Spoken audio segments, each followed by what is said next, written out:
When, on the day of my beloved wife's funeral, they seated me on the very back pew, like I was a forgotten item in storage, I didn't argue. I watched the front rows fill with confident backs, expensive suits, and cold hands that cherished order more than memory. It felt like this was the day I would be fully erased from the life my wife and I had built over 40 years. But when the lights dimmed and the gray rectangle of the screen flickered, a silence heavier than the organ filled the room. On that video, she didn't leave behind tears. She left behind boundaries, names, and my path. If this story resonated with your soul, click subscribe and let me know in the comments which city or country you're listening from. I'm truly curious to know where you're tuning in from. My name was Edward Marlowe. I was 72 years old, retired from 38 years as a school bus driver in Peoria, Illinois. My mornings used to begin before dawn, long before the city stirred. I'd start the engine, sip lukewarm coffee from the same dented thermos, and watch the mist rise off the pavement like breath from a sleeping animal.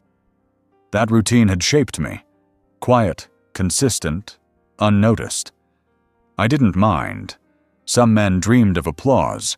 I preferred the sound of tires turning over frost-bitten asphalt. On the day of my wife's funeral, I rose at 5, just like I always had. The house creaked in the cold, a familiar song of dry wood and stillness. Her slippers were still tucked beneath the bed, the ones with the blue stitching around the edges. I hadn't moved them. I didn't see the point. Moving them would make it final. I boiled water, not to drink the tea, but because I needed the ritual. I poured the water and let it cool. My hands shook, but not from grief. It was something quieter, something slower, something like dislocation. When I arrived at the church, people were already gathering. Black coats, gray scarves, polished shoes, all moving with the precision of people who had been here before. I stood near the doorway for a moment, letting the cold air close around me before stepping inside. No one noticed me pause. No one reached out. That too was familiar. I signed the guest book with my full name, Edward Joseph Marlowe, as if that would give it more weight. A woman I didn't recognize handed me a folded program and gestured toward the side aisle. "Back row," her smile said, though her lips never moved. I didn't protest. I took the long route past the pews, past the flowers, past the hollow conversations disguised as condolences. I kept my eyes forward. From the back row, I could see everything. The organist loosening his fingers with old scales, the way the casket caught the light through the stained glass windows, and the neat way my son adjusted his tie before taking his place at the front. I sat down and let the bench take my weight. It was too hard, like all church benches are. Someone had left a crumpled tissue in the corner. The hymn numbers were arranged neatly on the board above the altar, a detail I always noticed, even when I didn't know the songs. I looked at them the way a man reads street signs in a neighborhood he used to live in, familiar but distant. I folded my hands in my lap. The paper program trembled between my fingers. The cover showed her name in elegant script, the years beneath. I stared at them longer than I needed to. Numbers were easier to absorb than the weight behind them. I had spent 42 years with her. That number felt too small. It didn't account for the sound of her voice in the morning, or the way she folded towels, or the smell of the old cinnamon lotion she kept in the medicine cabinet. People filled in the rows ahead of me. My son and his wife sat in the front, backs stiff as flagpoles. Her friends took their seats in clumps, murmuring into gloves and clutching purses like shields. Every now and then, one of them turned to glance around, and I could feel their eyes slide over me like fog over a window. Not hostile, not even dismissive, just absent. It had been years since I'd been central in anything. Retiring didn't help. Men like me fade in predictable ways. We give up the wheel, the early mornings, the school bus keys, and eventually the conversation. The house becomes quieter. The phone rings less. Invitations grow thin. And when death comes to the one who shared all the small silences with you, it's like the last light going out in a hallway. You no longer walk. I didn't know who had decided I should sit at the back. It could have been an oversight, or it could have been the result of many small decisions made by people who no longer thought of me as part of the center. Either way, I didn't challenge it. I took my place, as I always had, early, quiet, unnoticed. The organ began its slow introduction. The first notes shuddered through the wood, like cold through skin. I listened, not to the music, but to the way the air shifted around it. Funerals have a scent: wax, lilies, and the faint chemical trace of preservation. It settled into the fabric of my coat. I let it. I looked ahead and watched my son bow his head. His posture was perfect, as if grief had a correct shape. His wife sat beside him, her face unreadable, jaw tight. I remembered the time she'd told me my stories were quaint, as if memory had become embarrassing. I had said nothing then, just as I said nothing now. I had long since learned the value of silence and the power it held when properly directed. No one turned to check if I had arrived. No one asked if I needed anything. I was, to them, a figure from a fading chapter, a quiet footnote in a louder story. But I wasn't angry. Not really. Anger was for those who still expected something.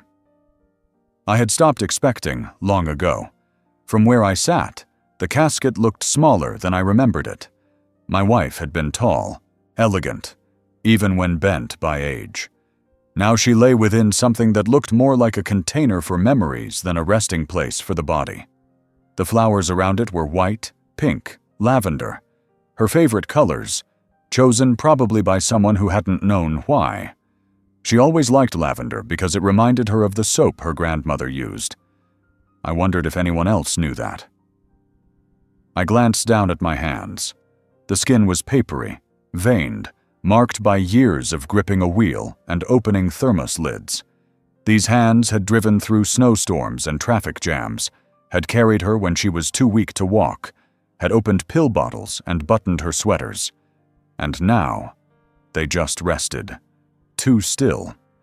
The service had not yet begun. People were still settling, murmuring, adjusting coats and scarves. I remained still, anchored by more than the bench. I was anchored by absence, by the weight of what no longer was. And yet, beneath it all, something stirred. A stillness that wasn't quite surrender, a waiting.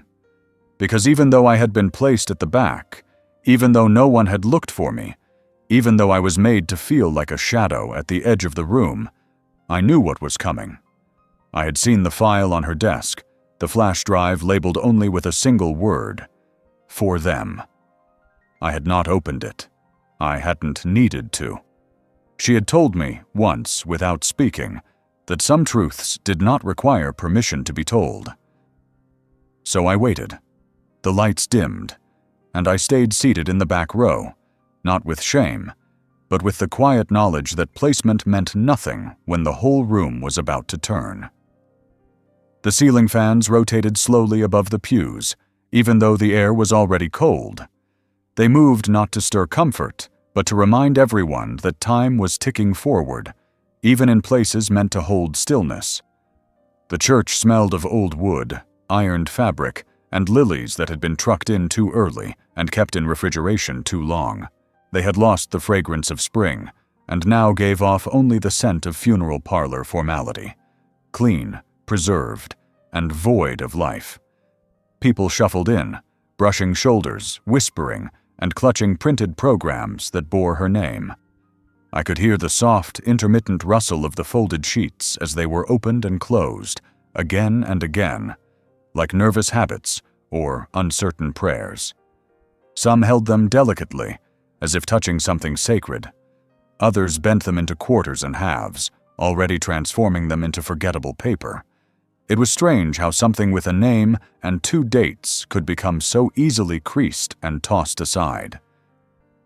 From the back row, I watched how the programs passed between hands. There were children tracing the embossed lettering with curious fingers. Middle-aged men folded them into stiff rectangles and tucked them into inside jacket pockets. Elderly women brought the paper to their noses as if trying to smell memory through ink. Each rustle echoed differently, some urgent, some reverent, some tired. But the collective sound built like a soft rain that never turned to storm. The kind of rain that leaves no puddles, just damp sidewalks and the taste of something unfinished. I unfolded mine again. The name at the top was hers.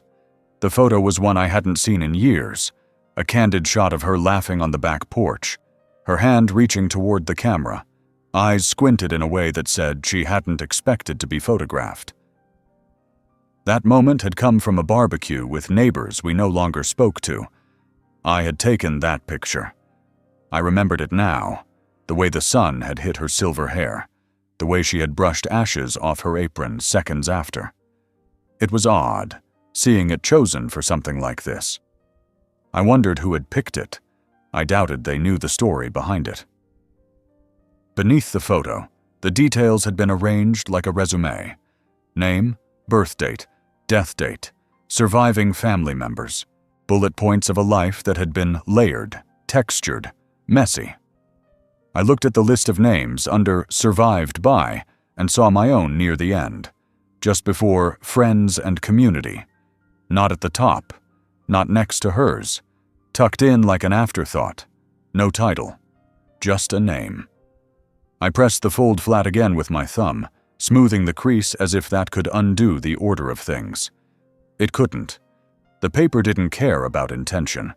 It only remembered what had been printed. The prelude began softly, hymns I hadn't heard since Christmas services a decade ago. I recognized the melody but not the meaning anymore. The organ wheezed with the weight of reverence. Its pipes groaned like old lungs. From my bench, I could see the minister approaching the lectern, flipping through his notes, arranging them with the same calm detachment of someone accustomed to this rhythm. Another name, another date, another chapter closed. People kept adjusting their coats, brushing invisible lint off sleeves, repositioning scarves that had already been adjusted. Nervous gestures born not from cold, but from discomfort.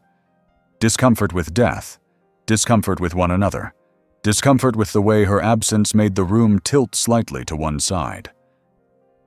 No one made eye contact with me. They looked past me, through me, or around me. I had become part of the furniture, something backgrounded.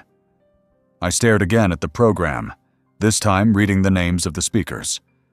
I recognized some, her niece from Phoenix, her book club friend, a neighbor from 2 streets over who used to bring us zucchini in the summer.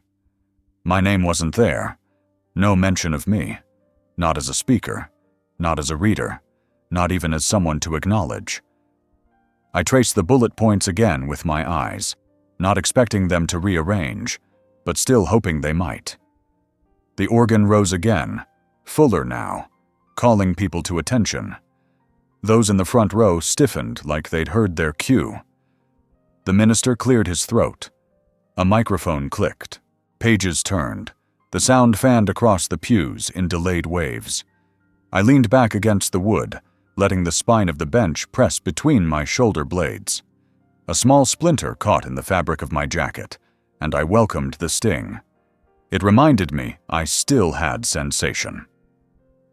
The first speaker walked to the lectern. Her niece, young, confident, holding the program like a script. Her voice carried well. It always had. She began with a story, one I had never heard, something about a vacation they took together, a cruise maybe. I didn't know. I stopped listening before the second sentence. It wasn't malice. It was defense. I couldn't afford to measure how much I had been excluded. I had learned over the years that measuring distance didn't bring you closer. She spoke for several minutes. People laughed at the appropriate moments, nodded, sighed. Someone sniffled behind me. When she stepped down, she was met with gentle applause. Not loud, just the kind people offer at weddings, concerts, and now, apparently, at eulogies. Another speaker replaced her, then another, each with their own version of her. Some stories matched the woman I knew, others did not. It was like watching a collage being built from someone else's fragments. I sat still and listened to the paper move. Between each speaker, the programs fluttered, folded, opened, smoothed, crumpled. Some were dropped and picked up again, like fallen leaves too light to matter. The sound of them had a texture, thin, fragile, rustling like wings of insects trapped beneath glass. It was the only sound that made its way to me, wrapping around my ears in place of the words I no longer cared to hear. Someone near the front wept, her shoulders jerking in rhythm. The woman next to her patted her arm. I watched their hands, wrinkled, ringed, precise. It was the only gesture in the room that seemed real, not rehearsed, not polite, just human. A shaft of light moved slowly down the aisle, cutting through dust that sparkled like ash. I remembered sweeping that dust off our kitchen floor every Saturday morning. She used to hum when she wiped down the counters.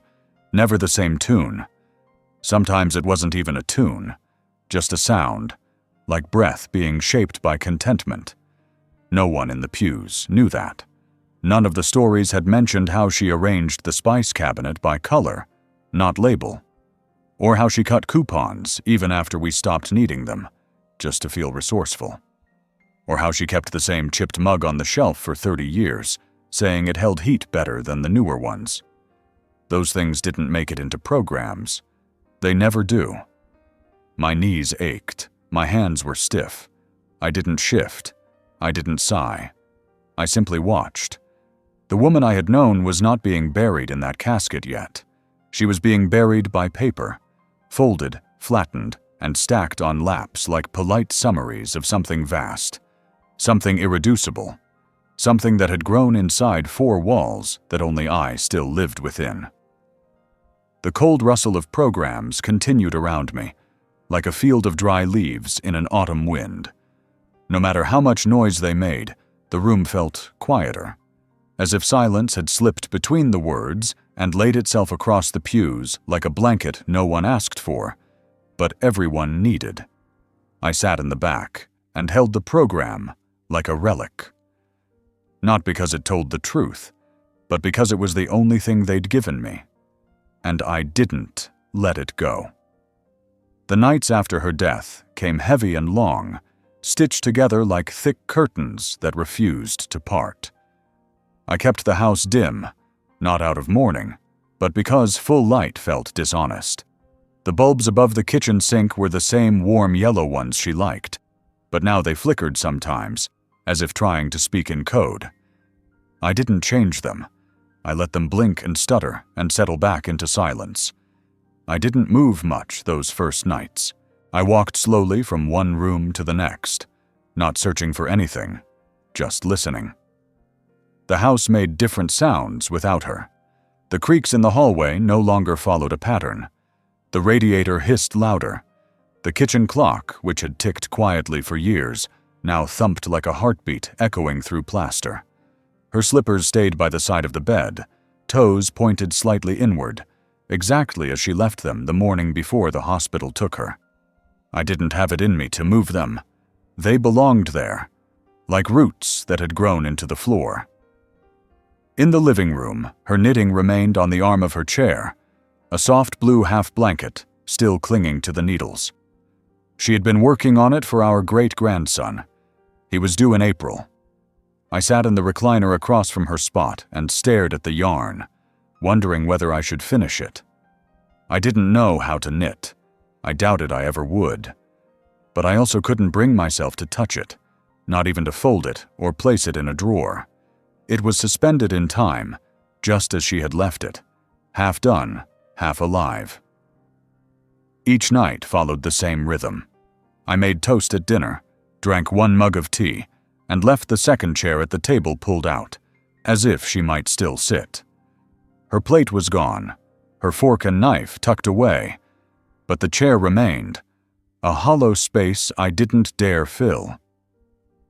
The silence around that chair grew thicker each night.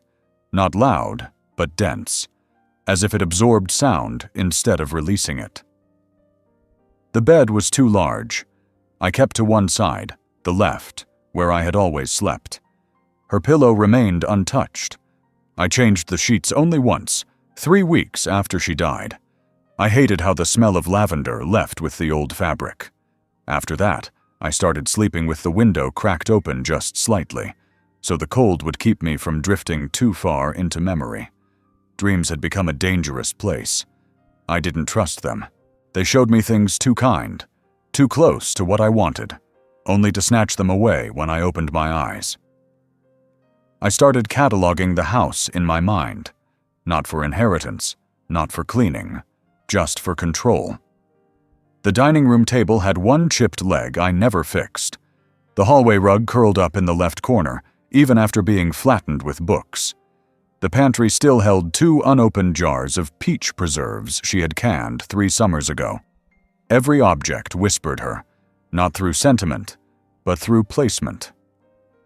She had arranged the house like a map, and I was still walking its trails, afraid to step off into anything new.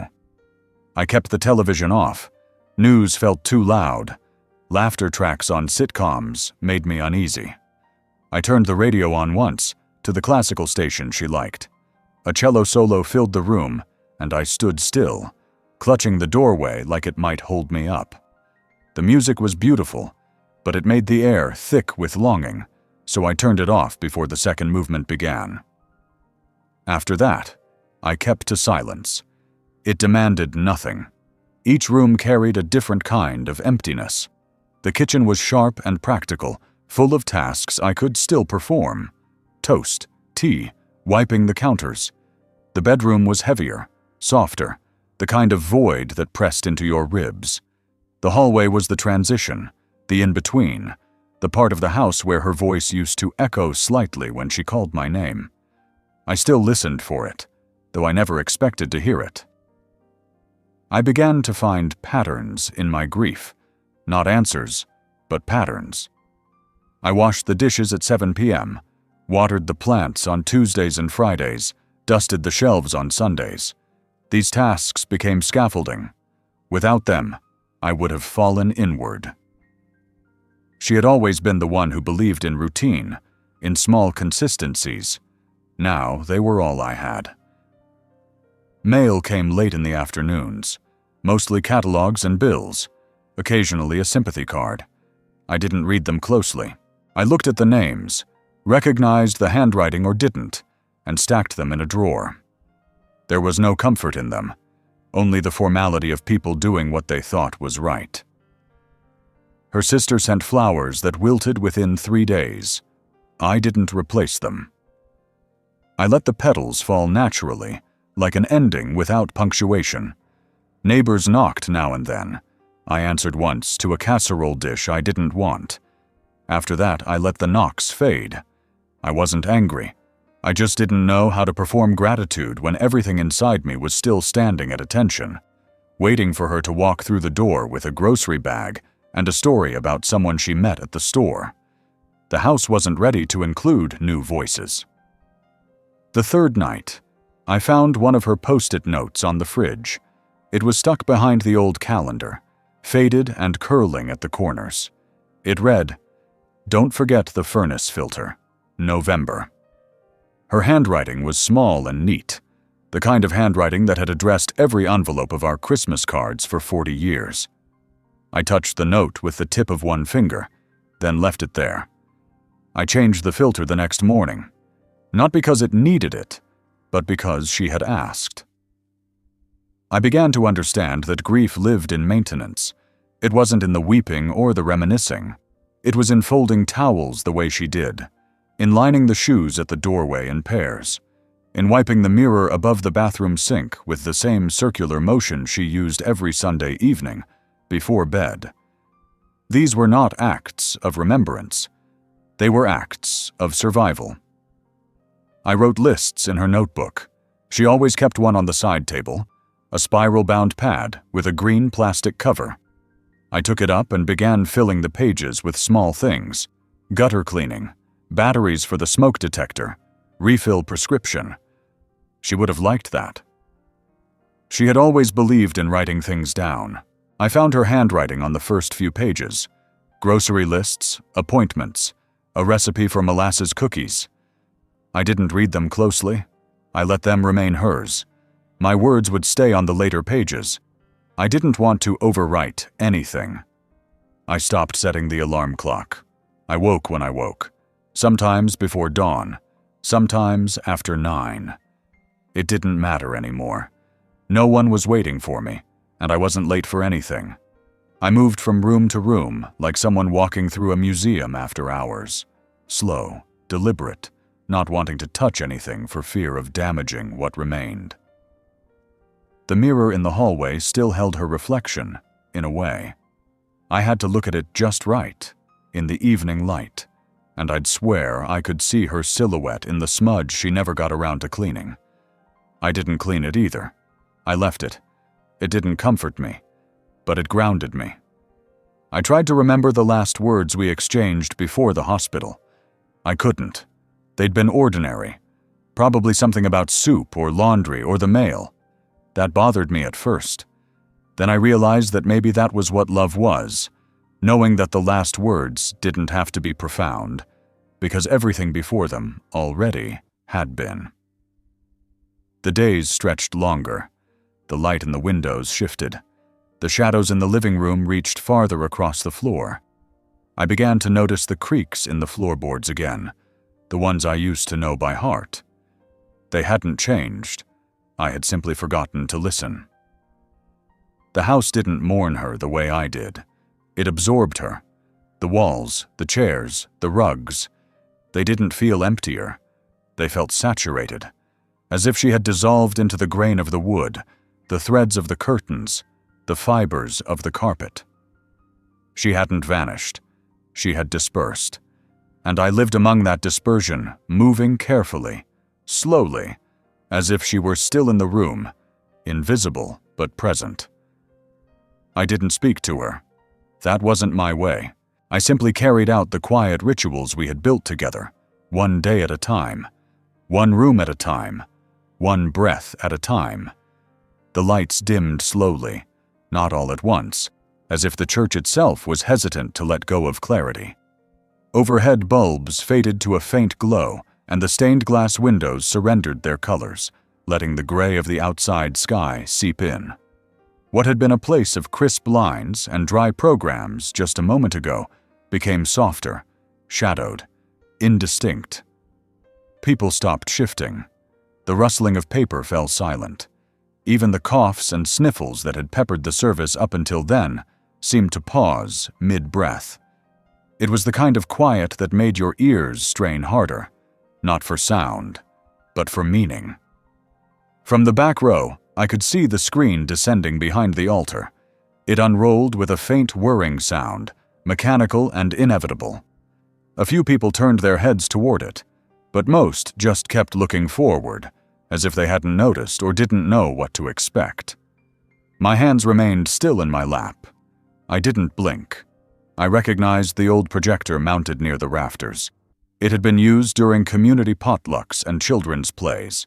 It sounded as familiar to me as the rattle of keys in my front door. But this time, it didn't hum with whimsy. It hummed with intent. There was no announcement. No one introduced the video. The image appeared suddenly, like a memory you weren't prepared for. The first frame flickered once, then steadied. It showed our kitchen, sunlight pouring in through the back window, catching flecks of dust in midair. The table was bare, except for a folded dish towel and her glasses resting beside a mug. I recognized everything, even the shadow of the refrigerator cast along the floorboards. She wasn't in the frame, but she was everywhere in it. Then came her voice. It wasn't a recording of a moment. It was a message. She appeared on screen slowly, walking into the frame and sitting at the kitchen table. She wore one of her old cardigans, the maroon one with the loose cuffs and the small hole near the elbow. Her hair was pulled back, her face lined and pale, but calm. She didn't smile. She didn't try to charm or comfort. She simply looked into the camera and began to speak. I couldn't hear everything from the back row. The microphone had picked up the sounds of the room, the hum of the fridge, the occasional creak of a floorboard, but her voice came through steady, deliberate. She spoke slowly, her eyes never shifting away from the lens. I didn't need to hear every word to understand. Her cadence told me everything. This wasn't for show. It wasn't a tribute. It wasn't a montage of greatest hits. This was a ledger. Names began to flow from her lips, not in anger, not in condemnation, just in record. She mentioned family members, friends, neighbors. She recounted moments, small but telling. Who visited and who didn't. Who called and who forgot. Who said they'd stop by and never did. There were no accusations, no harsh tones, just facts. Facts delivered with the same clarity she used when writing shopping lists or labeling freezer containers. I watched as her eyes flicked once to the side, where I knew the paper was probably resting, and then back to the camera. She didn't need it. It was all memorized, not because she had prepared a speech, but because she had lived through it. Around me, the air shifted.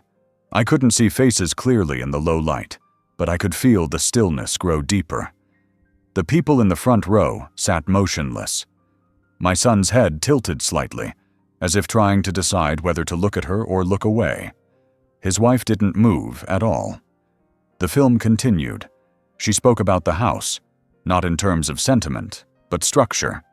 She named the accounts, the arrangements, the decisions, the terms of the trust, the preservation of the home until my passing, the inability to sell, to rent, to alter, the will, the attorney, the signatures. It was not a performance. It was a declaration. I felt my jaw tighten, not with pride, not with vindication, but with the weight of her clarity. She had done what I couldn't. She had spoken in the way I never learned how. She had built a fence around what mattered and posted signs in every direction. And now, she was walking everyone through it, step by step, as if guiding strangers through the place we had once called home. Then, for a brief moment, the camera zoomed out slightly. She looked smaller now, surrounded by that kitchen I still occupied, the same wallpaper, the same curtains. She folded her hands in front of her and paused. The silence on screen mirrored the silence in the pews. No one shifted. No one coughed. The room had stopped breathing. She continued, more softly now. Her words turned inward. She spoke not of disappointment, but of pattern, of how love requires more than proximity, of how neglect is not always loud, but persistent, of how a person can be erased not with cruelty, but with absence, and of how, in the end, her decision was not about punishment, but preservation, of dignity, of memory, of fairness. The video didn't offer comfort, it offered truth, and truth, when presented without apology, becomes a mirror that doesn't flatter. People around me began to stir slightly, clearing throats, repositioning feet, adjusting programs, but no one left.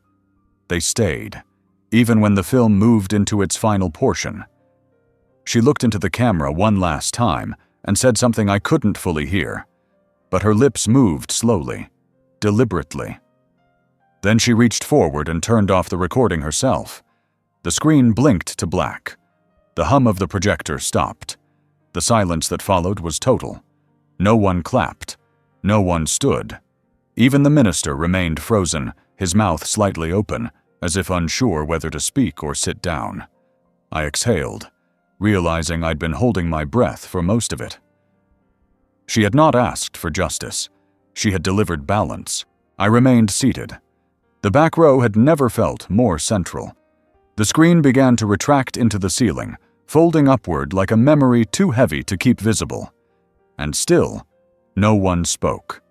Even after the projector stopped whirring and the screen began its slow retreat into the ceiling, the image of her face lingered, not just in my mind, but in the air, as if it had been burned into the walls of the church like sunlight through stained glass.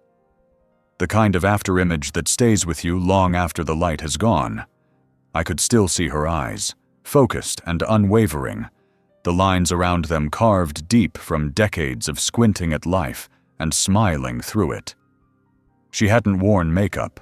Her skin was pale, translucent almost, like paper kept too long in a drawer. But her voice had filled the room with something heavier than sound.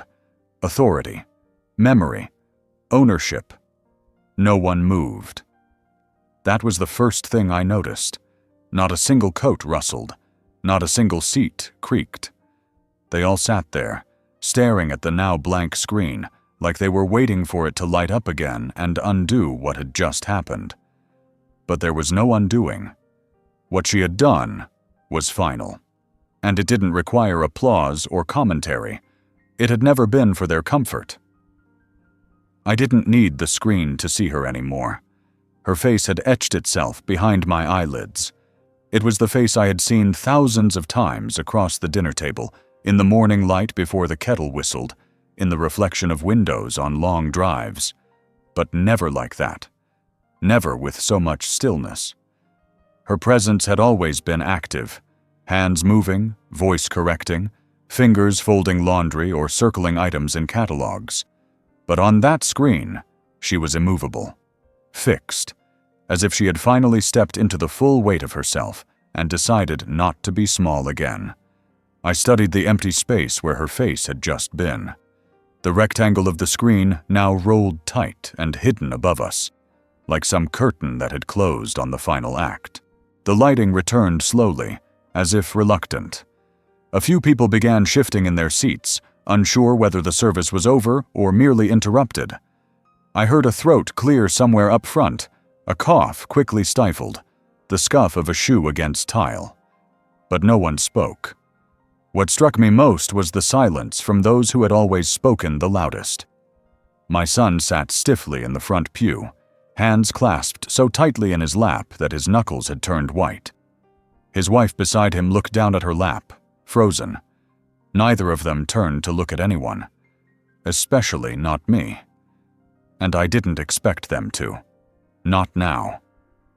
They were still processing what it meant to hear their names from her mouth, spoken without judgment but with such precision that it left no room for denial.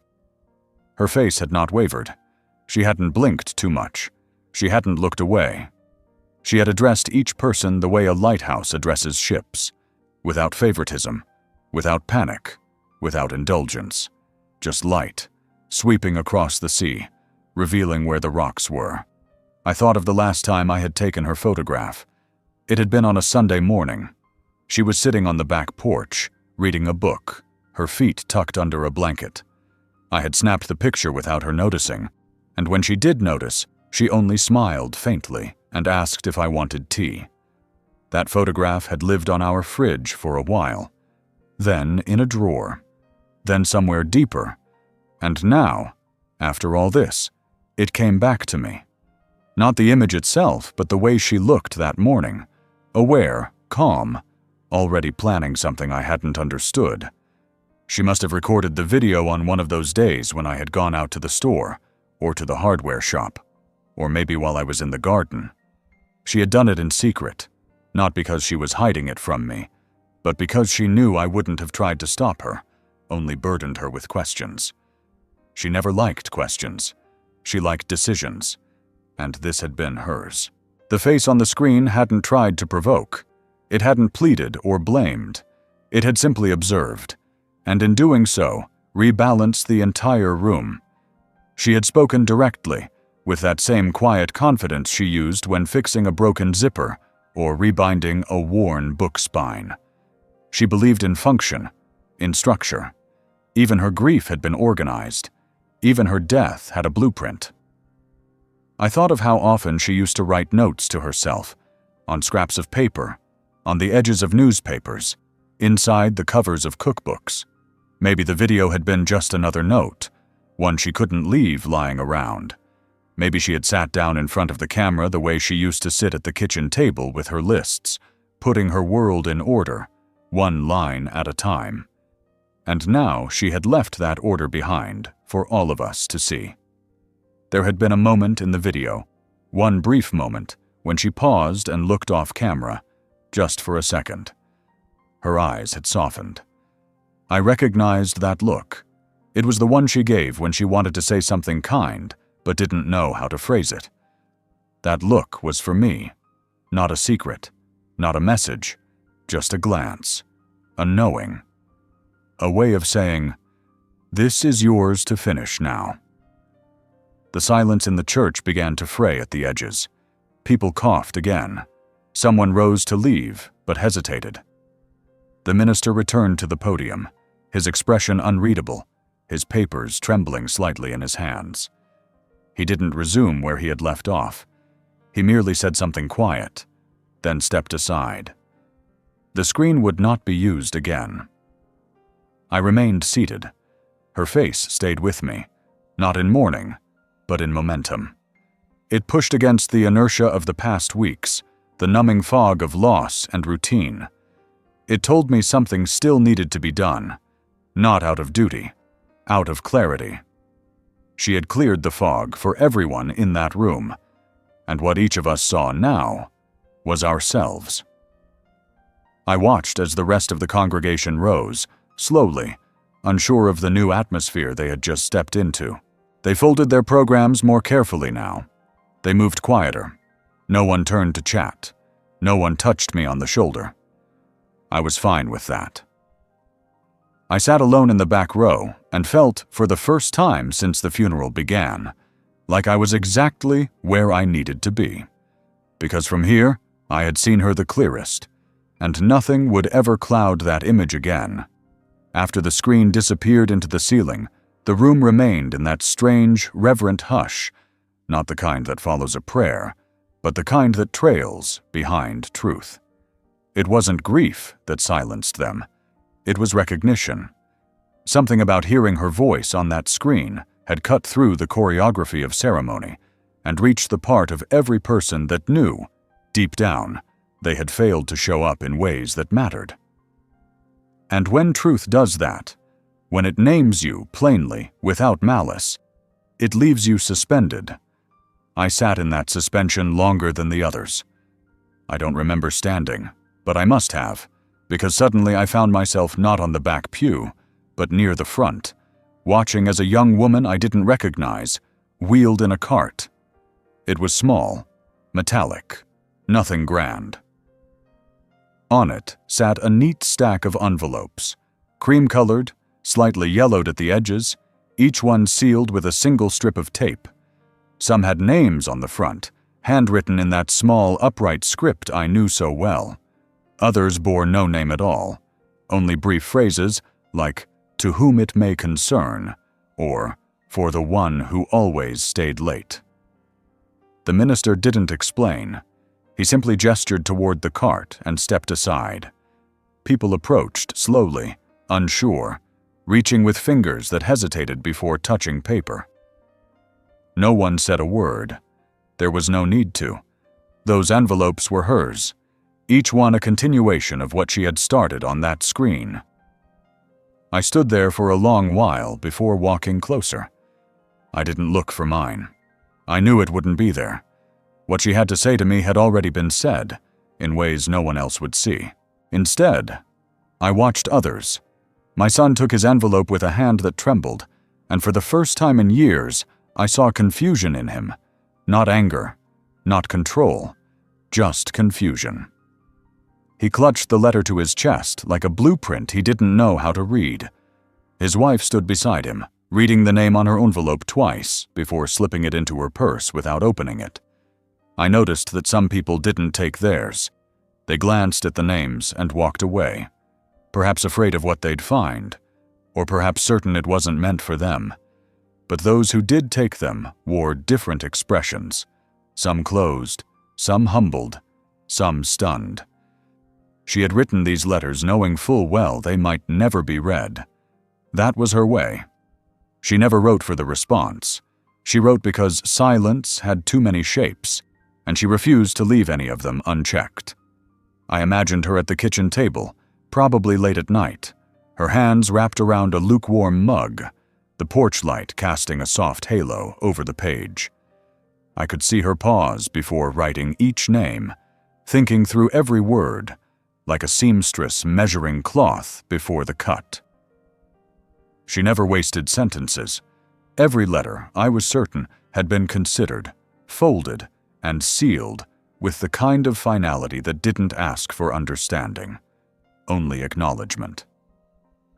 No one read their letter aloud. That wasn't the point. These weren't messages for the public. They weren't performances or parables. They were mirrors, slipped into the hands of those too used to looking away. I sat back down after a while, letting others move past me, watching them hold their envelopes like relics or weapons, unsure which. It struck me how paper, so fragile and quiet, could carry so much weight. Not because of what it said, but because of who it came from. Hers was a voice that never shouted, but when it spoke, it cleared the air. Now her voice had become ink, undeniable and permanent.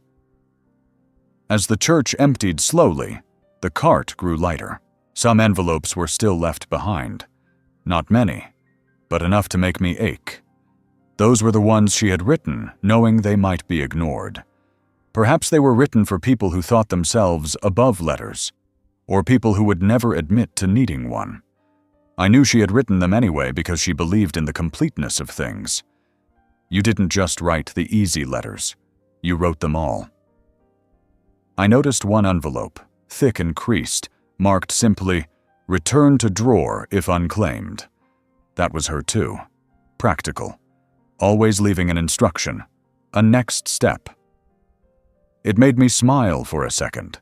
The kind of smile that slips in like sunlight through old curtains. Unexpected. Almost guilty. Back at home, much later, I found myself drawn to the drawer in the hallway. The one she always kept organized with stamps, address labels, stationery, and tape. It was still neat, untouched. I opened it slowly, and sure enough, tucked beneath a pad of blank note cards, there were more letters. Unsealed, unsent, unnamed. They were not addressed to anyone. I picked one up and read the first few lines. It was not a message. It was a memory. A day from our first year of marriage. She had written it down, in full detail. The breakfast we shared, the sweater I wore, the way she had rearranged the spices while I fixed a leaky pipe under the sink. She remembered that I had cut my hand on the wrench and refused a bandage. She had written, in her small, firm script, "He never wanted help, but he always helped." I read that line over and over. Then I opened another. This one was from the year our son was born. She wrote about his first cry and how my hands had trembled when I held him, how I had said nothing, just looked at her, and she had understood. "He didn't cry," she wrote, "but he broke inside and rebuilt himself in that moment." I read 4 more. None of them mentioned pain. None blamed me for anything. They were records of love, of quiet, of time. She hadn't meant for me to find them. Or maybe she had. But they weren't meant to be returned. They were meant to be remembered, like the smell of her hair on the pillow or the sound of her humming in the garden. They were letters that belonged nowhere but here, in this house, in this quiet, in me. I folded them gently and returned them to the drawer. I didn't need to keep them close. They were already inside me, printed on some internal wall I didn't know I had. At the church, they had spoken about legacy, but they didn't understand. Her legacy wasn't in the will, or the trust, or the filmed monologue that made everyone sit up straighter. It was in these letters, the ones no one read, the ones she never mailed, the ones I would carry in silence until my own hand forgot how to hold a pen. I sat on the stone bench near the cemetery fence long after the last of the mourners had gone. The wind had picked up, dragging dried leaves across the pavement in sharp little fits, and the sky had sunk into that blue-gray tone that made every silhouette feel lonelier. My coat was too thin for the weather, but I didn't feel the cold. not in the way I used to. It came through me differently now, like air moving through old curtains. Slow, effortless, leaving nothing behind but the sensation of absence. The bench was cracked along one side, with lichens spreading across the top in a soft green patch. I didn't brush it off. I just sat there, my hands folded in my lap, elbows resting lightly on my knees. I watched the grass inside the fence ripple in uneven waves. The gravestones leaned in odd directions, like tired men who had stopped pretending to stand straight. Names etched into stone stared back at no one. Across the field, her grave was fresh. A mound of raw earth, darker than the rest, sat just beneath the shade of a drooping pine tree. There was no marker yet, only a wooden stake with her name typed on a laminated tag, fluttering slightly in the wind. It didn't seem real, that she now belonged to this place, to rows and records, to silence and soil. I stared at that patch of earth until my eyes blurred. Not from tears. I hadn't cried that day. Not at the service. Not during the video. Not when the minister spoke those generic phrases about peace and eternal rest. I didn't cry because something in me had shifted beyond tears. The ache had rooted too deep, and instead of rising to the surface, it had burrowed, settled. And in that settling, I had learned to hold still. The cemetery was quiet, except for the occasional rustle of branches. A few squirrels darted along the fence. A blackbird hopped across a headstone and tilted its head at me, like it was waiting for a signal. I gave none. I had nothing left to signal. I thought about the last time we had walked through a cemetery together. It had been years ago, an autumn afternoon like this one, after we'd visited a friend's grave in another part of town. She had held my arm as we wandered the paths, reading names aloud, imagining lives behind the dates.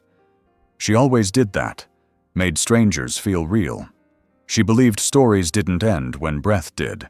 They just moved into quieter rooms.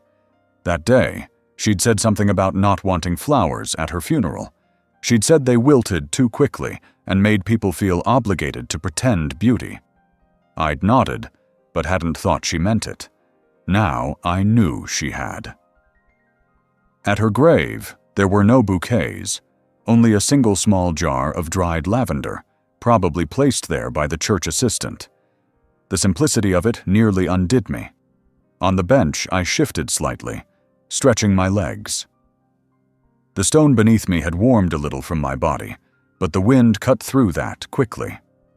I didn't mind. I had sat on colder benches in my life, at bus stops in winter, outside emergency rooms, in school gymnasiums waiting for events to end. This one felt different, not colder, just quieter, like it understood something. I let my eyes wander past the fence, down the path leading to the parking lot. The church was now locked up, lights out, cars gone. Only the echo of the day remained, faint impressions of footsteps in gravel, the scent of lilies fading into damp air, the ghost of her voice hanging like fog in the memory of that sanctuary. The wind picked up again and knocked over a small plastic arrangement on a nearby grave. I didn't move to fix it. It wasn't mine to tend. My feet remained planted. My hand stayed still. I thought of the envelopes, the letters, the looks exchanged as people filtered out of the church earlier. The weight of her voice was still pressing against everyone, whether they admitted it or not. But here, at the edge of her final place, that weight shifted into something else, not lighter, but more bearable. I closed my eyes for a while. When I opened them again, the cemetery looked unchanged, and yet the world around it felt moved. I was reminded of the mornings I used to walk through snow before anyone else had, the way the surface remained undisturbed, but the feeling underfoot told you it had been touched. I stood slowly, knees stiff, back aching. My body reminded me of every year it carried. I walked along the fence, trailing my fingers along the iron bars. They were cold and rough, like the edge of a blade dulled by years of use. I didn't look back at her grave. I had memorized it. There was no need. I reached the gate, but didn't leave. Instead, I walked the perimeter, tracing the full length of the cemetery's edge like a sentry. I counted the steps between trees. I read the oldest stones, names carved before the Civil War, dates eroded into mere suggestions. I passed by newer plots, where balloons still clung to plastic vases and toys sat beside marble. Each one a story paused mid-sentence. The bench came back into view after I completed the loop. I didn't sit again. I simply stood before it and let the wind push gently against my coat. It reminded me of the days I used to wait for her outside the market, leaning on the hood of the car, watching the automatic doors open and close until her shape emerged with a bag of groceries and a soft smile. Those minutes had felt like nothing then. Now, they felt like gold. I pulled my hands into my sleeves and walked toward the gate, finally stepping through. The sound of the latch clicking behind me echoed more than I expected. I stood on the outside of the fence and turned back once, not to look at the grave, but at the bench. It was just a bench, stone, cracked, forgotten. But it had held my weight, and in doing so, it had held my memory of her, if only for a little while. I began the slow walk back to the car, each step measured, not out of grief, but out of respect for the silence that had followed me from that place. The cemetery would be there tomorrow. So would the bench. So would the wind. But the moment, the stillness she had created, was already folding itself up like an old letter, meant to be stored, not reread. And I knew then, as I reached for the driver's side door, that grief didn't sit in the grave. It sat beside it, quietly, on a bench by the fence. The drive home felt longer than usual, even though the roads were clear. It wasn't just the distance or the time of day. It was something slower, something denser in the air. The streets I had known for decades seemed unfamiliar in their silence. Traffic lights blinked patiently, even when no cars came to meet them. Storefronts with darkened windows reflected pieces of sky, and for a moment, I saw myself in the glass, just a shape behind a windshield, motionless at a red light that had no reason to turn green. I kept the radio off. I didn't want news or music or voices. I wanted the sound of tires on pavement, the low hum of the engine, the way the turn signal ticked like a metronome counting down something I couldn't measure. The city looked drained of color. Even the autumn leaves, scattered across sidewalks and gutters, appeared muted. They weren't brilliant or blazing anymore, just tired, like me. I passed the bakery where we used to get our Friday morning danishes. The sign was still lit, but the blinds were drawn. Next to it, the pharmacy sat like a closed mouth. I couldn't remember the last time I'd gone there with her. Maybe a year ago, maybe longer. Memory played tricks like that now, bringing some things forward in crisp detail, while others floated just out of reach, like dust caught in a sunbeam. At the next intersection, I paused longer than I needed to. The light was green, but there were no other cars. I looked down each cross street. Every house had its porch light on, but I saw no figures behind the curtains, no silhouettes moving across the glow. Just stillness, a city breathing shallow, waiting for something it couldn't name. It was a strange comfort, this quiet, as if the world had conspired to leave me alone, just for a little while. I turned onto our street, narrow, lined with maples and small fences. The same street I had driven down hundreds, maybe thousands of times. But that night, each mailbox looked unfamiliar, each yard a little different. The decorations some families had put up for fall, wreaths, pumpkins, bales of hay, looked misplaced now, like party hats left behind after the guest of honor had quietly slipped away. Our house came into view slowly, crouched behind the low hedge we had trimmed every summer. The porch light was on, set to its usual timer. I hadn't changed it. I pulled into the driveway and let the engine idle for a moment before turning the key. The quiet that followed was immediate. I sat in the silence, gripping the steering wheel with both hands, not out of necessity, but because I wasn't ready to let go of structure. The act of driving had given me a role, and now that role had ended. The house looked the same, but it no longer felt like home. It looked like a set, like the front of a building in a movie, waiting for actors to enter. The windows reflected only the darkness behind them. I stepped out of the car and felt the air hit me, colder now, sharper. My jacket did little to protect me from it, but I welcomed the sting. It reminded me that I still had a body, still had weight. I walked slowly up the path, leaves crunching beneath my shoes. The porch steps creaked just as they always had, but the sound echoed more in her absence. I fumbled with the key at the door, not from shaking hands, but from a momentary hesitation I couldn't explain. Something about crossing that threshold felt different now, as if I was walking into someone else's home, one that had borrowed the shape of mine. Inside, the air was still. Not stale, not musty, just still, like a breath held too long. I didn't flip on the lights right away. I stood in the entryway, letting my eyes adjust to the dimness. The kitchen light from the stove hood glowed faintly, casting long shadows across the tile. I hung my coat on the hook, where hers had always been beside mine. The space next to it was empty now. I hadn't filled it. I wouldn't. I moved through the house slowly, touching surfaces out of habit. The edge of the hallway table, the back of the living room chair, the corner of the dining table where she used to set her mug. I didn't rearrange anything. Everything was exactly as she had left it before the hospital took her. Even the blanket on the couch still had the gentle indentation of where her knees used to bend. I stood by the window and looked out. The street was still empty. One porch light flickered across the road, but otherwise the night had claimed the neighborhood completely. No cars, no movement, just shadows layered on top of shadows. I watched them for a while, letting my eyes lose focus until the view blurred into shapes. I made tea without thinking, going through the motions like I had done every evening for years. The kettle hissed softly, the steam curling upward in a tight spiral.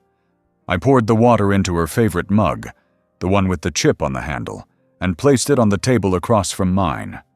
I didn't drink from it. I just let it sit there, full and untouched, warming the air between us. I ate a slice of bread and called it dinner. I didn't bother with a plate. The ritual was more about the rhythm than the nourishment. Afterward, I sat in my chair, the one angled slightly toward hers, and stared at the space where she would have been. I imagined her feet tucked under the blanket, the way she would curl them when the night got cold. I could almost hear the way she would clear her throat before speaking, even when she had nothing to say. The silence wasn't oppressive. It wasn't even sad. It was complete, like a period at the end of a long sentence. And I realized, sitting there, that the streets I had just driven through were not empty because of loss. They were empty because they were waiting for what came next, for what we would become after the rituals ended, and the letters were read. I washed the mug and set it back in the cupboard, careful not to let it clink against the others. I straightened the throw on the couch. I turned off the stove light and moved through the dark house with ease, knowing every corner, every floorboard. In the bedroom, I sat on the edge of the mattress, staring at her pillow. I didn't lie down right away. I just sat. The drive home had been silent, but it had spoken. It had reminded me that everything was still in motion, even when it felt like nothing moved.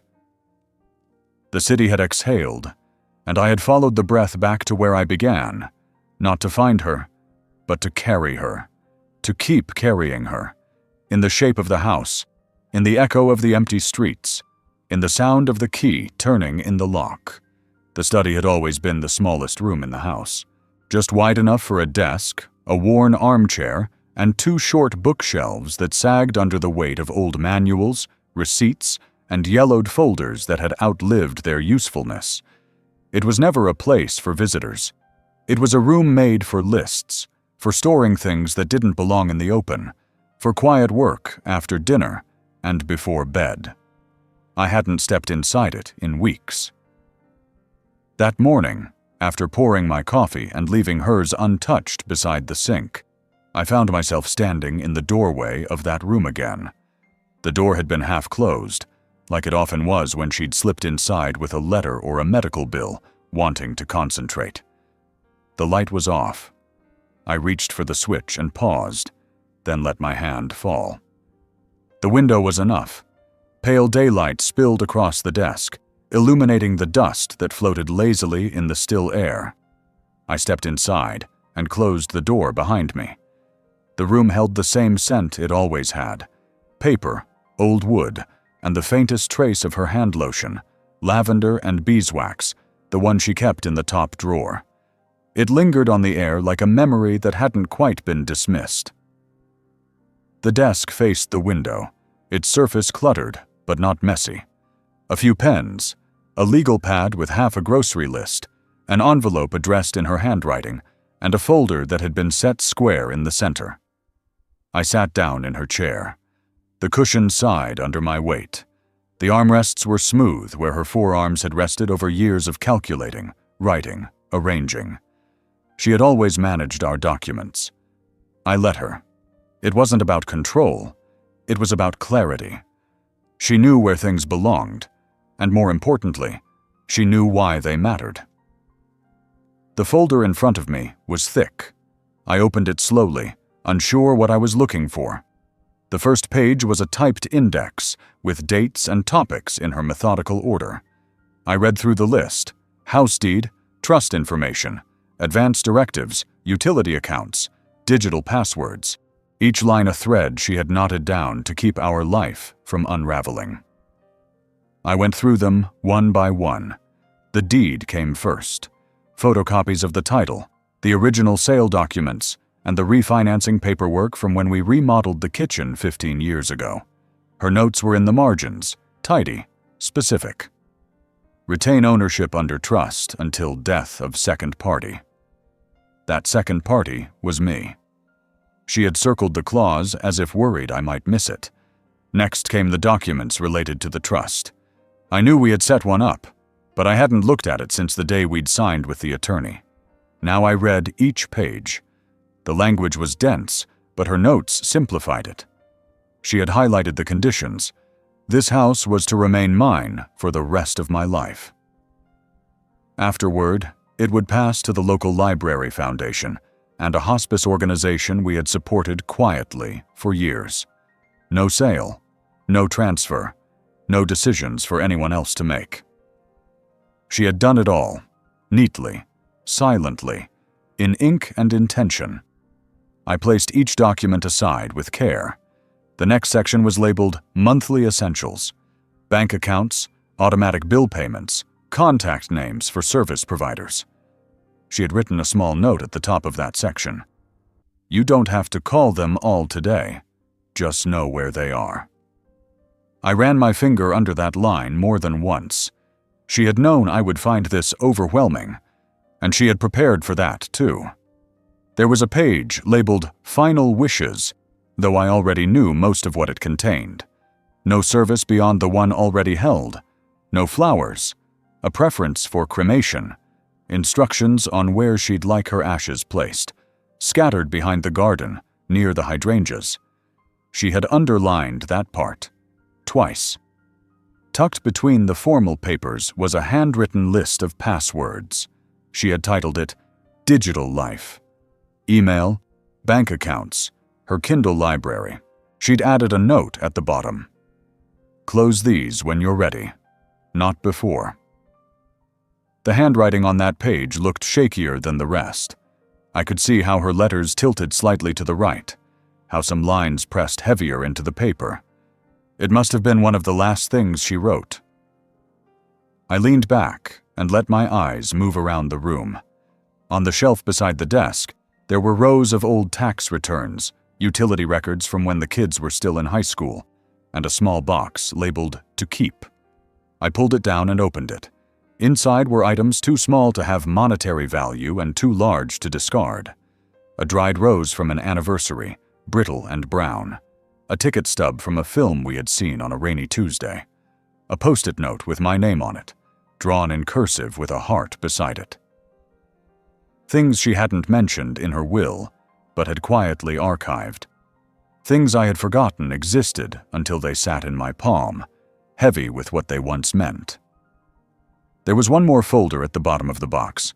It was thin, marked only with a date from a year ago. Inside was a printed document titled Letter of Record. Not a will, not a legal form, just a letter, typed. It began simply, "If you're reading this, I'm no longer there to explain it all in person." I stopped reading after that first sentence. I wasn't ready. Not yet. I placed it back in the folder, folded the flap, and returned it to the box. Some things didn't need to be opened all at once. Some things needed to be held, quietly, for when silence felt safe again. I stayed in the study for hours. I didn't speak. I didn't move much. I read. I arranged. I made sense of her order. And in that quiet process, something else emerged. Not resolution, not closure, just alignment. I began to understand that she hadn't done all of this because she feared chaos. She had done it because she believed in continuity. She had built a bridge from her life to mine and left me the tools to cross it. When I finally stood to leave, the sun had moved across the room, casting a line of shadow along the desk. I closed each folder, stacked them in the drawer, and wiped the surface clean with the sleeve of my shirt. I returned the chair to its place, angled just slightly toward the window, the way she always left it. As I opened the door to leave, I glanced back once. The study looked unchanged, but I knew it wasn't. Not anymore. It had gone from being a room of records to a room of guidance. And every document, every note, every line she had written reminded me that love wasn't just in the memories we cherished. It was in the structure left behind, the small instructions for how to keep going. And in that quiet room, she had left a map, not to get somewhere new, but to stay in place, fully, calmly, deliberately, until I was ready to move again. It started with the locks. They were old, rusted on the inside, with a slight delay between the turn of the key and the satisfying click. I'd lived with that for years, but that morning, I stood in the hardware store holding a new brass deadbolt in my hand, and knew something had shifted. Not out of fear, not out of threat, but because something in me needed the confirmation that when I turned the key, the door would answer immediately, without pause, without memory. I installed the lock that same afternoon. The screwdriver felt solid in my hand, and the metal gave way easily, like it had been waiting. I measured the screws twice, lined the plate perfectly. When I finished, I tested the turn. Smooth, firm, definite. It wasn't about keeping people out. It was about reclaiming the perimeter. The next day, I walked the edge of the backyard. I hadn't done that in years, not since she fell ill. The fence was still standing, though in some places the paint had peeled and the wood had warped from rain and frost. I made mental notes, sections to replace, nails to pull, slats to reinforce. I traced the boundary line with my eyes, seeing not just the boards, but the lives that had passed behind them. The barbecues, the garden rows, the quiet Sunday mornings with the newspaper spread out on a folding table while she sipped her coffee, and I mowed the lawn in uneven stripes. I drove to the county office later that week. The parking lot was half full, lined with gray sedans and trucks dusted in dried leaves. Inside, I waited at the counter, holding a numbered ticket in one hand and the folder she had labeled Property and Taxes in the other. When they called my number, I asked to confirm the deed transfer into the trust and request a certified copy. The woman behind the desk wore glasses that hung low on her nose. She flipped through her computer, asked for my ID, and printed the confirmation without emotion. I thanked her quietly and walked back out to my car, holding the papers against my chest as if they were fragile. In a way they were. Not the ink or the signatures, but the boundary they now enforced. The house was no longer just shelter. It was a declaration, a piece of ground defined by her handwriting, her decisions, her final acts of stewardship. When I returned home, I took the long route through the front gate and paused on the porch before stepping inside. The autumn wind rattled the branches above me, sending down a soft shower of brittle leaves. I didn't sweep them away. I watched them fall, one by one, until the path looked as if it had been marked on purpose, each leaf a step along a new line. Inside, I gathered the documents she had organized: the trust, the bills, the notarized copies. I put them in a fireproof box and slid it beneath the couch, where I could reach it quickly if I needed to. I wasn't expecting fire or flood. I just needed to know they were there, unburned, unblurred, waiting. I sat at the kitchen table and made a list. Not chores, not repairs, boundaries. I wrote them down carefully, one by one. No more unannounced visits. No more decisions made without my input. No more access to this house without my say. No more pretending I was merely a caretaker of someone else's future. I read the list back to myself twice, then folded it and tucked it into the same drawer where she kept her shopping receipts. It was enough to know it was there. My handwriting, my rules, framed by her absence, but not defined by it. That evening I called the lawyer. He remembered me from the trust signing 2 years ago. His voice was calm, practiced, neither warm nor cold. I explained that I wanted to review the will and finalize the updates she had made before her last hospital stay. He pulled up the file on his end, confirmed the details, and asked if I'd like to meet in person or handle everything by mail. I said I'd come in. The office was quiet, a brick building between a dental clinic and a dry cleaner. The waiting room smelled like coffee and printer ink. I sat on the edge of a leather chair, listening to the muffled voices behind a closed door. When he called me in, I stood straighter than usual. He went through the documents with efficiency, pointing out each clause, each stipulation. The language was dry, but her choices were clear. The house remained in trust until my death. No alterations could be made to the property without my written consent. No family member had any authority to contest the trust without invalidating their inheritance. I initialed the updated pages and signed at the bottom. My name looked unfamiliar in that context. Not as husband, not as next of kin, but as grantor, trustee, executor. I never thought I'd be the one drawing the final lines. She had started it, but now I was the one holding the ruler. He handed me the copies in a blue envelope. I thanked him and walked outside. The sun was lower in the sky now, turning the tops of buildings gold. I looked at my reflection in the law office window. I didn't look like someone with authority. I looked like an old man holding a paper shield, but the shield worked, and that was enough. Back home, I reorganized the desk. I cleared out old papers, expired warranties, outdated directories, calendars marked with names I no longer spoke. I kept her notes, her letters, her lists, but I made space for my own. A clean notepad, a new pen, a fresh folder labeled simply, Present. The next morning, I changed the Wi-Fi password. I updated the locks on the garage. I closed the joint account that had been used only by our son in the past year. I opened a new one in my name alone. I contacted the service providers and added my name as the sole account holder. It wasn't retaliation. It was repair. The doorbell rang that afternoon. I didn't answer. I watched through the peephole as someone stood there with a hesitant posture, holding a small bouquet wrapped in paper. I waited until they left. The flowers were placed on the step. I left them there.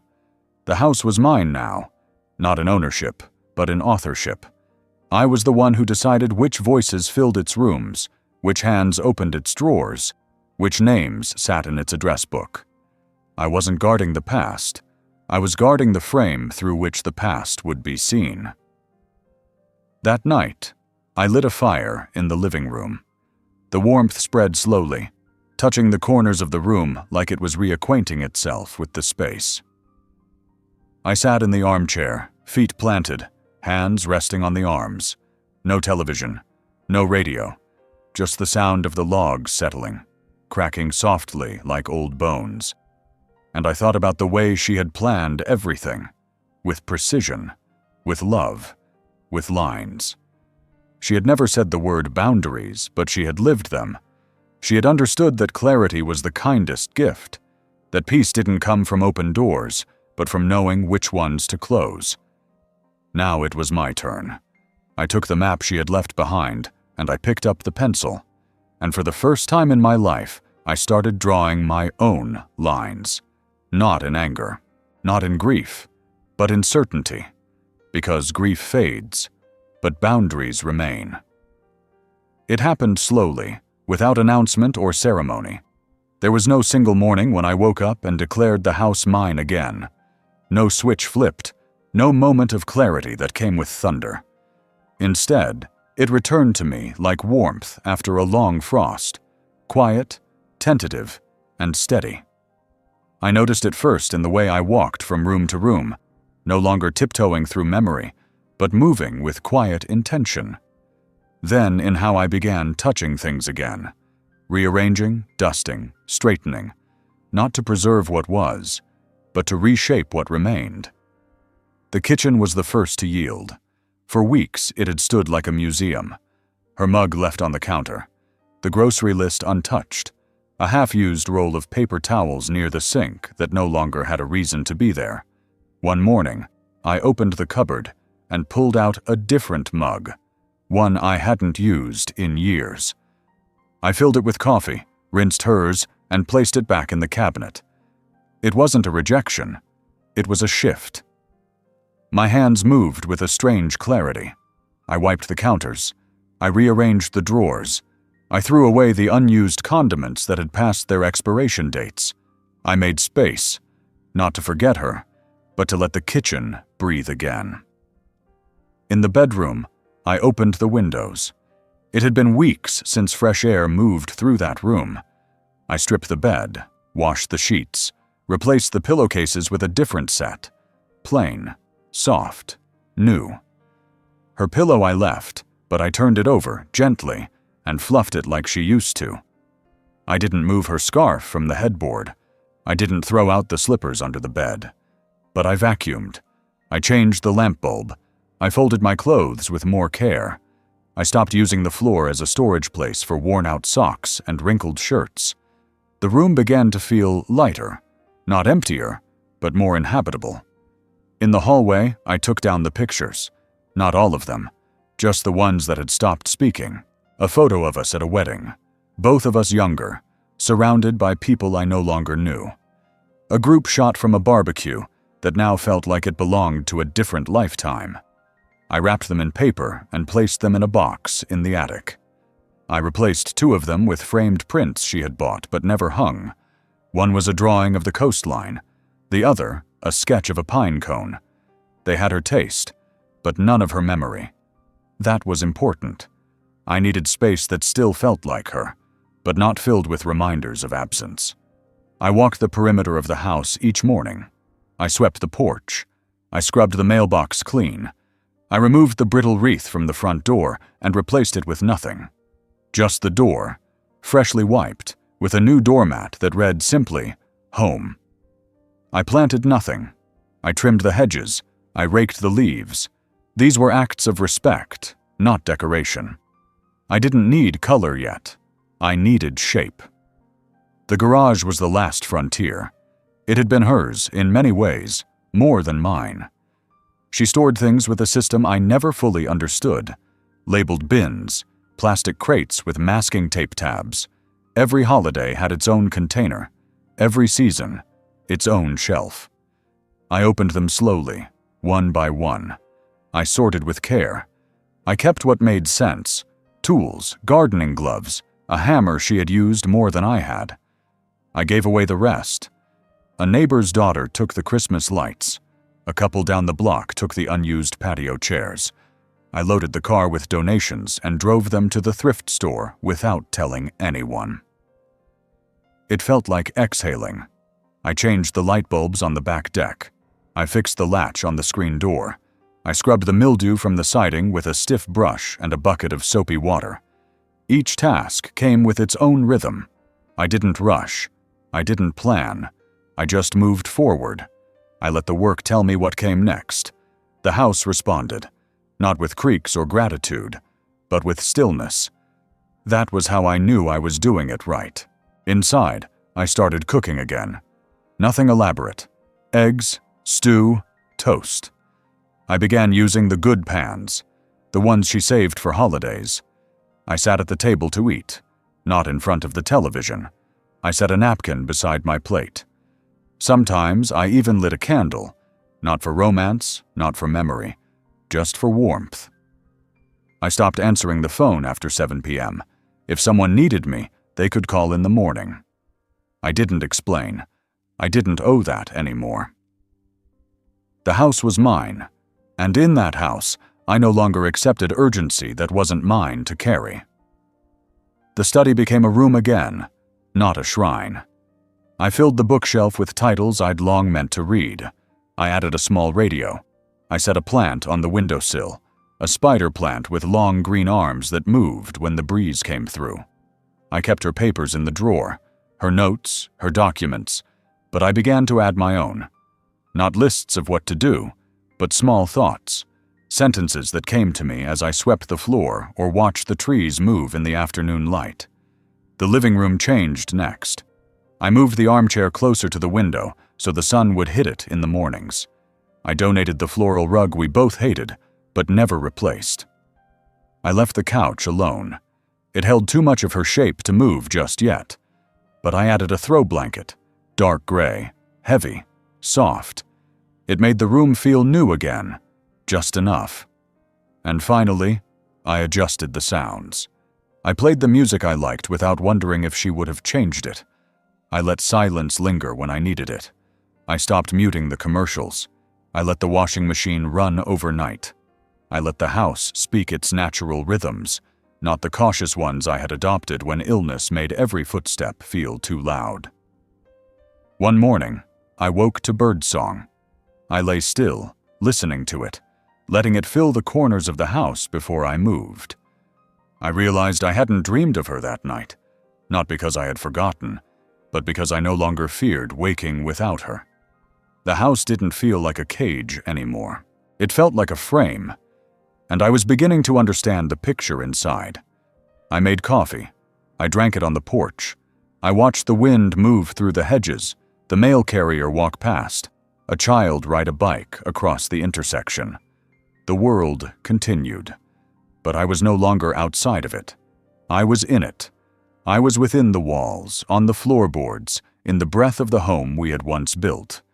I had not rebuilt it. I had simply returned. To the house that was always mine. To the life that was not over. To the quiet that now welcomed me as its own. It was a Wednesday when it happened, though the day of the week didn't matter. There had been no announcement, no warning, no clear shift in weather. The sun had risen as usual, soft and uncertain, casting long shadows over the frost-covered grass outside my window. I had slept without interruption the night before, not because I was rested, but because something in me had grown quiet. And in that quiet, the house had finally exhaled. I moved through the morning as I always did, slowly, methodically, like someone rebuilding a rhythm from memory. The kettle steamed. The toast popped. I stood at the kitchen sink and stared at the way the light bent through the trees in the backyard. There was nothing unusual in any of it, except for the silence. It was not the kind of silence that follows grief. That kind is loud in its own way, filled with echoes of footsteps, with the creak of a chair she no longer sits in, with the phantom weight of a voice once familiar. No, this was different. This silence didn't ache. It didn't pull. It simply was, like breath returning to its natural pace after months of holding it in. The phone didn't ring that day. No knocks at the door.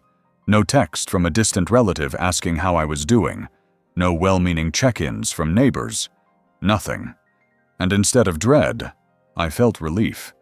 As if a room that had been overfilled had finally been emptied, and now the air could move freely again. I didn't speak. Not once. The entire day. I hadn't planned it. There was no vow of silence, no decision made in protest or ritual. The words simply had nowhere to go. There was no audience, no recipient, no cause. And so the sentences I might have mumbled under my breath stayed inside me, and I carried them like water in a still cup, careful not to spill. I walked through the house barefoot, feeling the floor beneath me as if for the first time. The boards didn't groan. The carpet didn't whisper. Even the old door hinges, once known for their resistance, offered no sound. The house had grown quieter because I had let it.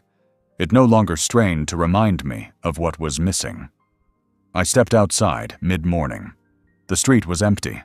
A breeze rustled the brittle leaves in the gutter, and a dog barked 2 blocks away, but it didn't reach me. I stood on the porch and listened, not for anything specific, just to hear what was left. Wind in trees, the crackle of branches shifting overhead, my own breath, slow and shallow, and underneath it all, the strange hum of something I hadn't felt in a long time. Peace. Inside, I opened drawers and reorganized them, not because they needed it, but because the act gave my hands something to do. I ran my fingers over old envelopes, receipts, photographs. Each one had a voice once. They used to say something. Now they had gone quiet too. Not erased, just rested, like singers after a final note. I sat in her chair in the living room, not to feel close to her, not to remember, but because it was comfortable. I placed my hands on the fabric where hers had once rested and let them fall into stillness. The television was off. The radio was off. No clock ticked loudly in the background. The refrigerator motor was the only sound, faint and distant. I watched dust float through the air near the window. I followed it with my eyes until it vanished. That's when I realized how long it had been since I truly noticed stillness. Not just heard it, but felt it. In my bones, in the pulse at my wrist, in the way my shoulders no longer sat high and tense near my ears. Afternoon came without drama. The sky remained pale, the temperature steady.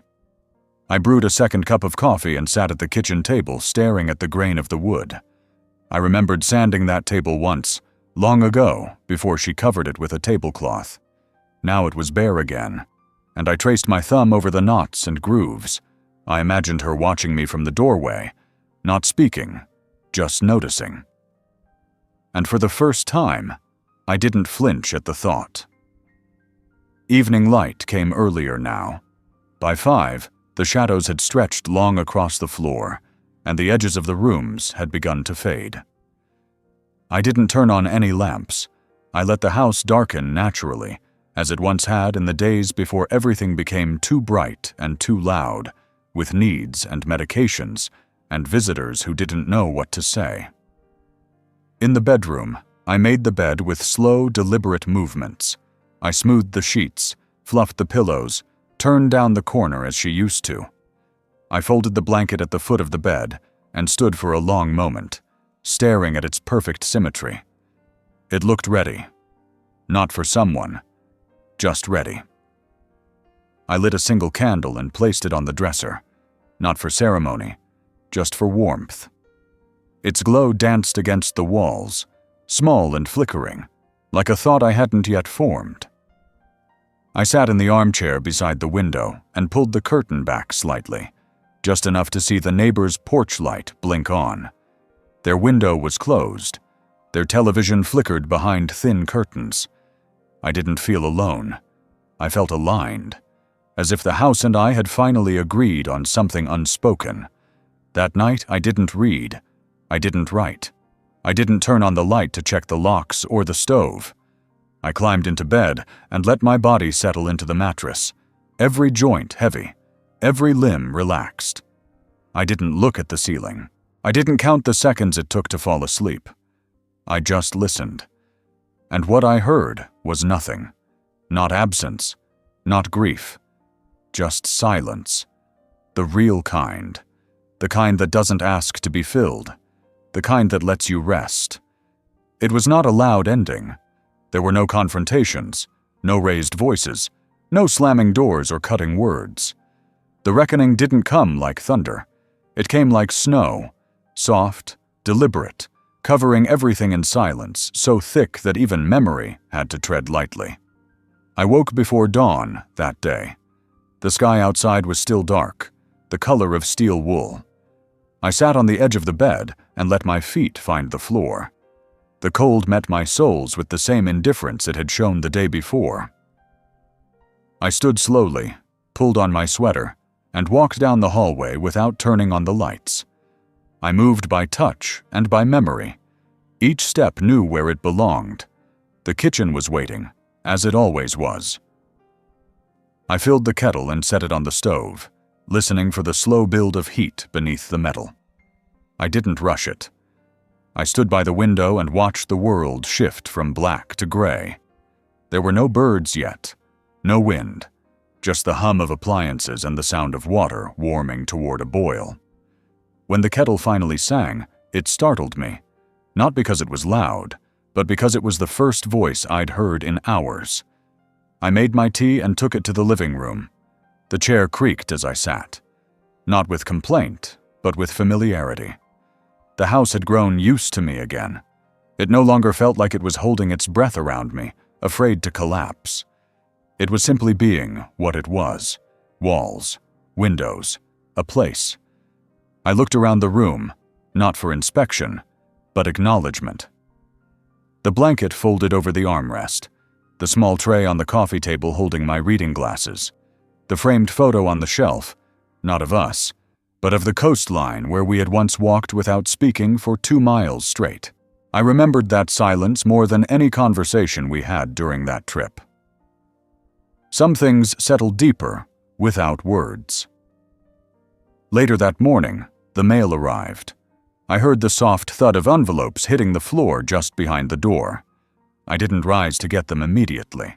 I waited until the tea had cooled, until the sun had cleared the edge of the window and laid a pale ribbon of light across the floor. Then I stood, stretched, and picked up the mail with steady hands. Among the bills and advertisements was a letter, handwritten, no return address. I recognized the handwriting, though it had been a long time since I'd seen it. It belonged to my son. I sat at the kitchen table and opened it slowly. The paper was heavy, expensive. The ink was dark, the letters pressed hard into the fibers. He had written carefully, deliberately, as if each word was trying to prove itself. There were apologies, explanations, sentences crafted to sound sincere, though they lacked the breath of real regret. He asked about the house, about the trust, about whether I had received the documents. He mentioned the video, briefly. He said he hadn't known, that it had surprised him, that he hoped we could talk soon. I folded the letter and placed it in the drawer with the others. I didn't need to write back. I had nothing cruel to say, nothing to demand. The silence between us had grown not from anger, but from accuracy. We had said what we had said. We had done what we had done. Now we lived with it. Reckoning didn't mean revenge. It didn't mean punishment. It meant balance. I walked through the house after that, touching objects not as relics, but as belongings.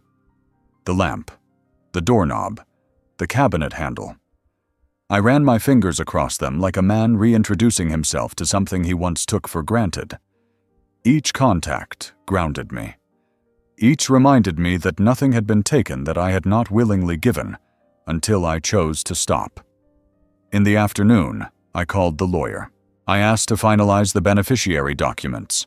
No changes, just confirmations. He walked me through the steps again, and I listened, not because I needed clarity, but because I needed completion. When we hung up, I sat still for a moment and let the weight of certainty settle on my shoulders. It was not a burden. It was a coat I had earned. I opened the window in the study and let the breeze in. It carried the smell of dry leaves, of distant chimney smoke, of a season nearing its end. I let it move through the room, rustling papers, lifting the edges of the curtain. I didn't shut it. I didn't try to contain it. Some things needed to pass through without being stopped. Later that evening, I lit a fire in the fireplace. I hadn't done that in a long time. I sat and watched the flames curl around the wood, slow and certain. Fire is its own kind of silence. It speaks without needing anything back. It consumes what it's given and leaves behind only warmth and ash. I understood that now in ways I hadn't before. As night fell, I made dinner. Simple. Eggs and toast. I ate slowly, chewing each bite fully, drinking water in between. The kitchen clock ticked steadily above the door. I hadn't heard it in weeks. It had always been there. I just hadn't been listening. After the dishes were washed and dried and put away, I stepped outside. The porch was cold under my feet, and the air had turned sharp. Stars dotted the sky, though the moon was hidden behind clouds. I leaned on the railing and breathed in deep. The world was quiet. The neighborhood was dark. Somewhere far off, a dog barked once and stopped. I closed my eyes and listened to the silence. Not just around me, but inside me. It no longer carried the sting of what had been said or unsaid. It wasn't a wound. It was a state. A place I had entered willingly. A place I had earned. I stayed there until the cold made my joints ache. Then I turned, stepped back inside, and locked the door behind me. Not to shut anyone out, but to remind myself that I could. And that was the reckoning.